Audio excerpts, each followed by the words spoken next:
操！哟，这不是明哉哥吗？啊，怎么回事啊？约出来的姑娘跑了？你也吃不开了吧？平时牛吃的太多，现在出洋相了？什么？你干嘛？你也敢瞧不起我？行了，明哉哥，行了，好了，明哉哥，别人瞧不起我。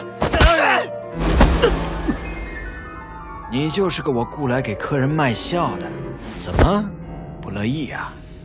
像你这种社会败类，出去还能干嘛？这人不是你以前同学吗？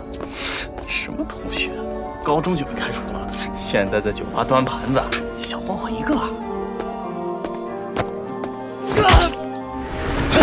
明哉哥，别打了！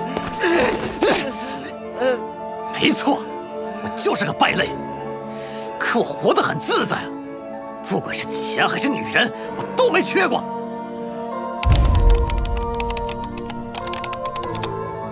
雨熙，今晚到底怎么了？没事啊。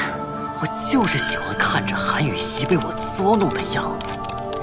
每当她唯唯诺诺地讨好着我，求着我喜欢她，你知道的，任何事情都有我在。这是明天的通告。我就有种说不出的快感。好好准备。韩雨熙，我不会让你这么轻易的